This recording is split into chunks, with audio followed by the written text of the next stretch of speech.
Deu um errinho aqui, voltando. Então, a gente tem a catalase. A catalase, ela é uma enzima. Ela está contida nos peroxissomos das nossas células. Essas organelas, elas têm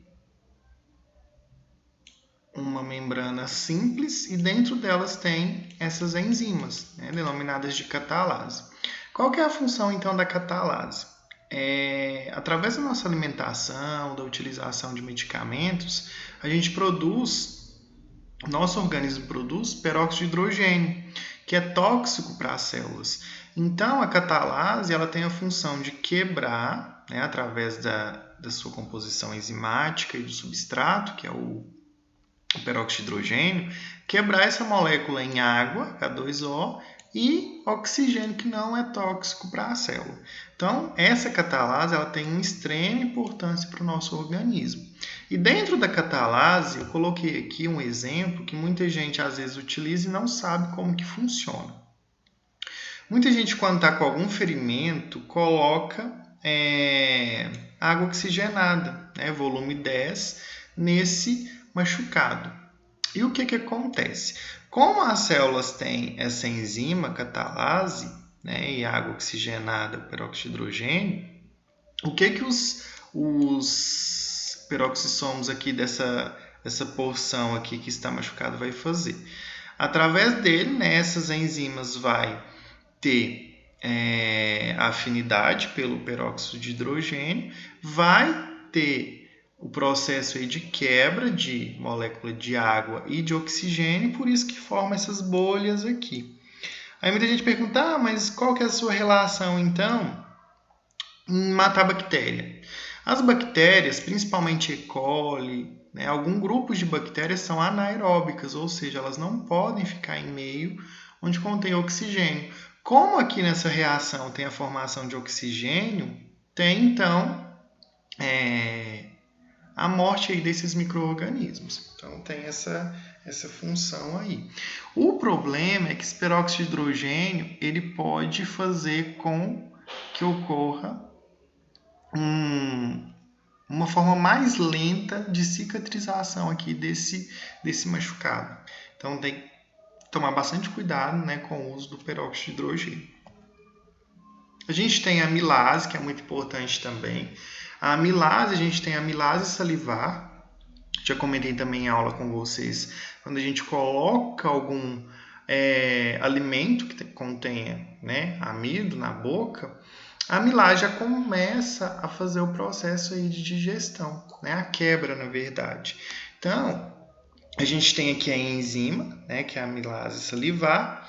Aqui a gente tem um substrato, que é o amido. Então, vai ter a ligação desse substrato do amido com a enzima, a amilase salivar. Vai formar esse complexo e desse complexo aqui vai ter os produtos da reação, que no caso é a quebra desse amido, formando duas maltoses. E posteriormente, como eu expliquei na questão da galactose, vai ter essa quebra aí da maltose pela maltase até formar as glicoses, que são as formas aí de absorção e entrada nas nossas células. Então, passando aqui para a parte vitamínica, do conteúdo de vitaminas, a descoberta das vitaminas tem muito tempo, na época das grandes navegações, onde os marinheiros eles tinham uma dieta pobre de nutrientes. Eles só consumiam, em boa parte do tempo, biscoitos secos e carne salgada. Então, eles começaram a perceber que eles ficavam com uma fraqueza, com formigamento, com hemorragia, podendo aí esse quadro ir até para óbito. E o que eles perceberam? Depois que eles saíram da questão de navegação e foi para a terra firme, eles começaram a alimentar frutas e verduras frescas e eles observaram a melhora desse quadro. Então, as vitaminas aí tem aí muito tempo que ela foi descoberta. principalmente a definição. Então, são também compostos orgânicos, são reguladores do nosso organismo, né? Precisamos de pequenas quantidades, não são digeridas pelo organismo, não servem como fonte de energia e nós não produzimos, né? Diferentemente das enzimas, exceto a vitamina D e a vitamina K, que são produzidas sim pelo nosso organismo, que a gente vai falar um pouquinho mais à frente. Quando a pessoa ela tem uma falta da ingestão das vitaminas, ela pode ter uma avitaminose. Então, na biologia, a gente sabe que quando uma palavrinha tem o A antes, é ausência, ou pouco. E o excesso de vitaminas pode levar a pessoa a adquirir um quadro de hipervitaminose. Então, a pessoa ela tem que ter uma alimentação equilibrada para conseguir aquelas quantidades pequenas de vitaminas e conseguir exercer todas as funções do corpo. As vitaminas são classificadas em lipossolúveis, ou seja, são solúveis em gordura. No caso, a gente tem a vitamina A, que é o retinol, vitamina D, calciferol, vitamina C, tocoferol, vitamina K, filoquinona. Onde elas são encontradas? A são encontradas mais em frutas, verduras, né, nas plantas. A vitamina D nos laticínios, na gema de ovo, nos óleos e peixes. A E, vegetais verdes, óleos, cereais e fígado. Vitamina K, gema de ovo também, alguns cereais no fígado. O fígado, pessoal, ele é muito rico em nutrientes. Ele tem uma porção de vitamina D quase pura. Então, é muito importante consumir o fígado.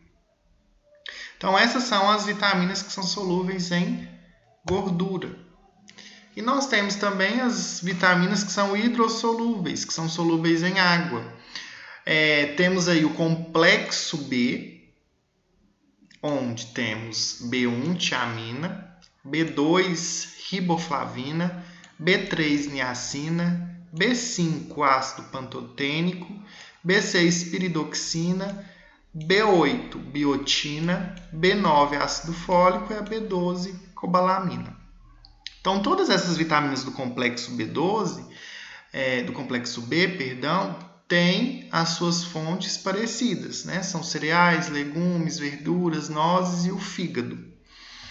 E dentre as vitaminas hidrossolúveis, a gente tem a vitamina C, que é o ácido ascórbico, presente principalmente nas frutas cítricas, como eu deixei aqui ilustrado nessa imagem.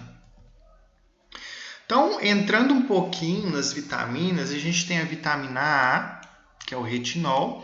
A função dela, as principais, né? Não coloquei todas, que são várias, mas as principais é o bom funcionamento da retina. Retina é essa parte do nosso olho, essa camada do nosso olho que tem a função de produzir as nossas imagens que a gente está vendo. E também tem função importante na nossa pele. Então, tem uma quantidade aqui de ácido retinóico muito importante na pele. A falta dessa vitamina A pode levar à cegueira noturna. O que seria a cegueira noturna? É quando, no período da noite, a gente enxerga as imagens bem embaçadas, por mais que aquele lugar, aquele local esteja iluminado. E como vitamina A está muito presente na pele, pode gerar algum problema de pele. Quais são as fontes dessas vitaminas? Da A, laticínios, fígados e ovos. A vitamina D, que é o calciferol, função dele, absorção e depósito de cálcio, que a gente tem o exemplo, que é o raquitismo. Como falta dessa vitamina, a gente pode ter o raquitismo, uma fraqueza óssea. O nosso osso normal, ele é esponjoso, ou seja, tem alguns furinhos. Quando a pessoa tem uma deficiência de vitamina D, ocorre uma falta de mineralização desse osso. Então, ele fica com esses espaços aqui esponjosos maiores, consequentemente, fica com o osso mais fraco. As fontes são os laticínios, gemas e peixes principais. Porém, a vitamina D ela não é só por meio da alimentação. A gente tem também a forma endógena. O que é a forma endógena? Através da radiação ultravioleta, né, com os nossos lipídios presentes na nossa pele, ocorre também parte da síntese de vitamina D. Então, a gente tem a fonte de vitamina D exógena da alimentação e endógena do nosso próprio corpo através dessa reação aí de sol, pele e lipídios. Dentro ainda da vitamina D, eu achei bem interessante colocar, porque a vitamina D ela tem a função de levar o cálcio para dentro dos ossos. Se não tiver vitamina D no nosso organismo, esse cálcio aqui ele não vai entrar para dentro dos ossos. É como se fosse também chave e fechadura. A vitamina D vai lá, abre a portinha e o cálcio entra para dentro dos ossos. Então é muito importante a pessoa utilizar alimentos que contêm tanto cálcio e vitamina D e, além disso, uma exposição ao sol. Aqui a gente vê que o osso normal ele realmente é esponjoso, né? Tem uns buraquinhos.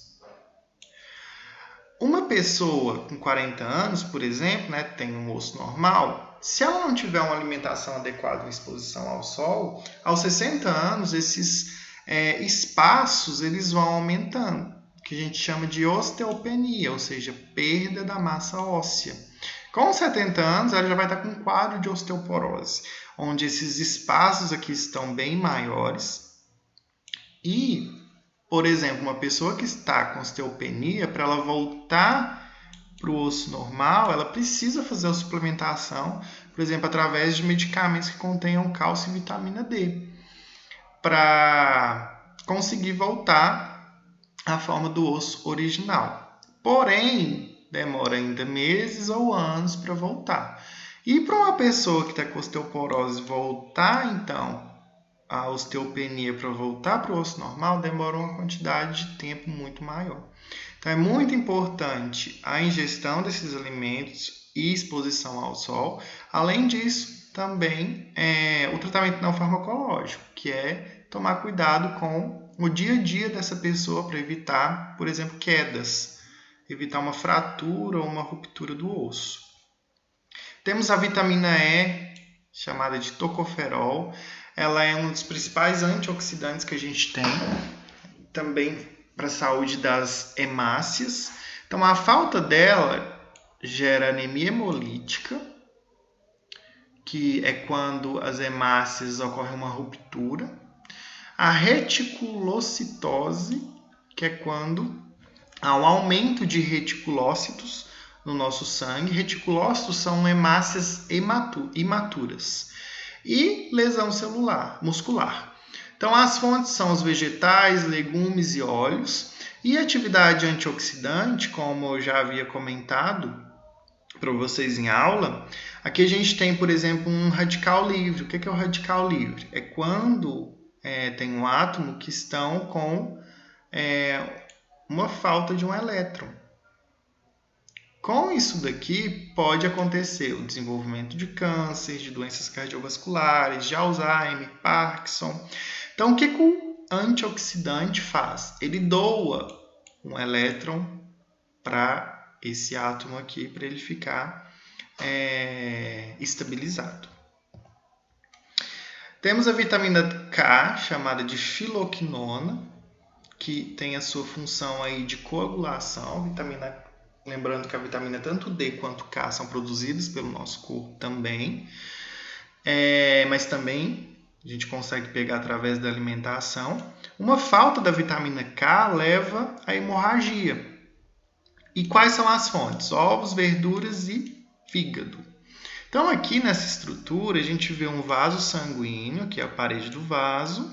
A gente vê aqui o sangue, né, o líquido circulante, que a gente tem as hemácias e as plaquetas. Então, a vitamina K ela é importante nos fatores aí de coagulação. Então, quando tem, por exemplo, uma ruptura, como essa imagem aqui, ocorre, então, a migração de plaquetas, de fibrinogênio, juntamente com as hemácias, para fazer uma barreira nesse local que foi rompido, para evitar uma hemorragia, né, um choque hipovolêmico, ou seja, a pessoa perder muito sangue e levando até ao óbito. Então, a vitamina K é muito importante para esse processo de coagulação do nosso organismo.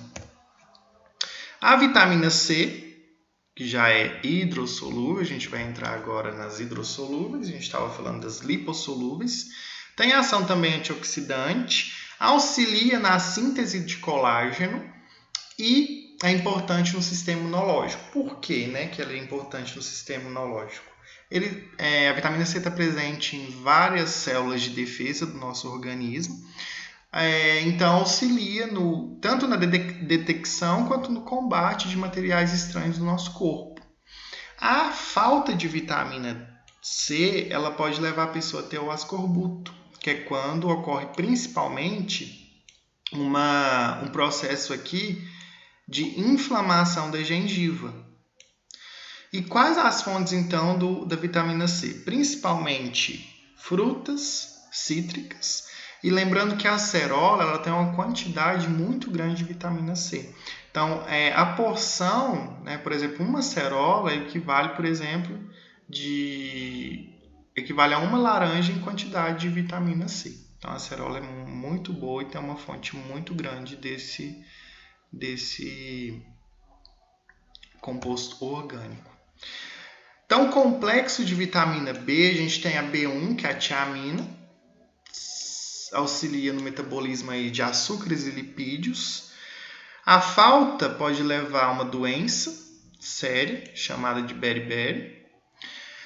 Quais são as fontes? Cereais, carnes e legumes. O que leva? Quais são os sintomas dessa doença?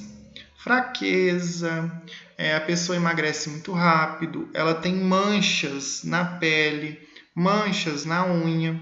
Então, a deficiência dessa vitamina leva a esse problema. Vitamina B2, chamada de riboflavina, auxilia na respiração celular, que é feita lá na mitocôndria da nossa célula. A falta dela leva a rachaduras na boca e anemia. Lembrando que tem vários tipos de anemia, que a gente vai comentar daqui a pouco algumas. Quais são as fontes? Os cereais, as carnes e os legumes. A vitamina B3, também chamada de niacina, a função dela é o reparo celular. A falta dela leva ao pellagra, que é uma doença, e sua fonte são cereais, carnes e legumes. O reparo celular, pessoal, o que acontece? Quando a célula vai ter a divisão celular, como tem várias fases aqui, fase G1, G2, fase S de síntese do núcleo, síntese celular, tem os pontos de checagem. O que são esses pontos de checagem? Onde a célula precisa ter uma pausa para ver se está tudo ok, para proceder a essa mitose. Então, a vitamina B3 é importante nessa fase. E essa doença aqui, ela está muito relacionada com alguns aspectos na pele, como se fosse uma casca mais grossa. E além disso, tem uma vermelhidão aqui, né? Vamos dizer, uma inflamação na pele.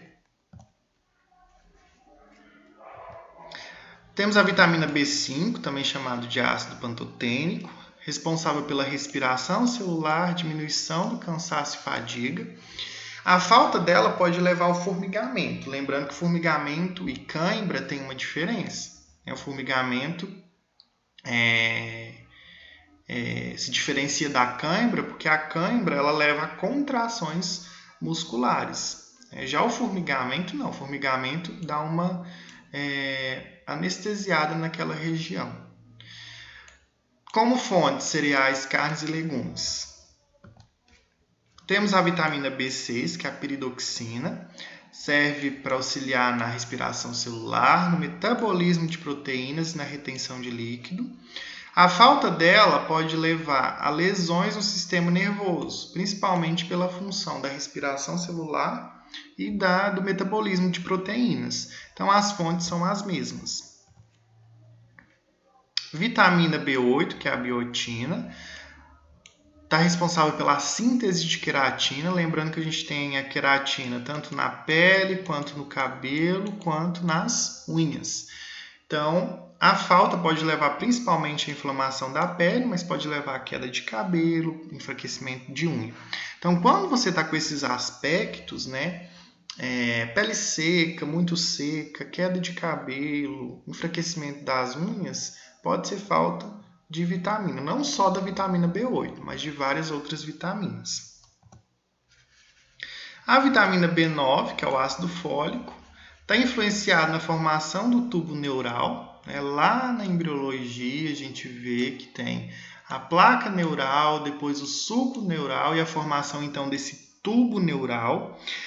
Com a falta desse ácido fólico, pode ter uma má formação fetal. Então é muito importante que a mãe esteja alimentando de uma forma saudável, para evitar então a não formação correta desse tubo neural, que é composto aí pelos neurônios, células nervosas, e consequentemente má formação desse feto. E a vitamina B12, que é a cobalamina, que está muito contida nos neurônios e nas hemácias. A falta dela faz com que ocorra anemia, pode ocorrer anemia megaloblástica. A hemácia normal, ela tem um tamanho específico. Quando falta vitamina B12, essa hemácia fica maior que o normal. E além disso, o neutrófilo ele fica hipersegmentado, então ele fica muito maior também o segmento dele. Então, pela falta, tem associação ao ácido fólico também, mas mais a vitamina B12. Então, aqui, para a gente finalizar, as necessidades diárias de vitamina em miligrama. Deixei aqui nessa tabela para vocês terem conhecimento. E o mais importante de entender essa parte aqui é que as vitaminas lipossolúveis, que são solúveis em gorduras, como elas são estocadas no tecido adiposo, não é tão necessário uma ingestão maior por questão delas já estarem acumuladas ali no tecido adiposo. Porém, a necessidade diária ela é padrão.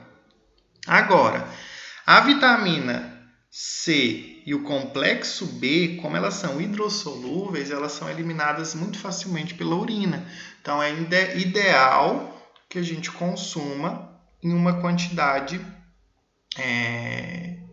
não maior, mas com uma frequência realmente diária. Tanto é que a gente pode observar aqui na tabela que os valores do complexo B e o valor do complexo da vitamina C é muito maior em relação às outras, tirando a vitamina E, lógico.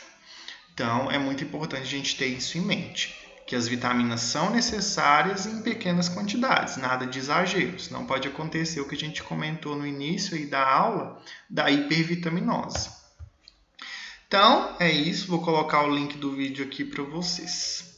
Muito obrigado e boa noite.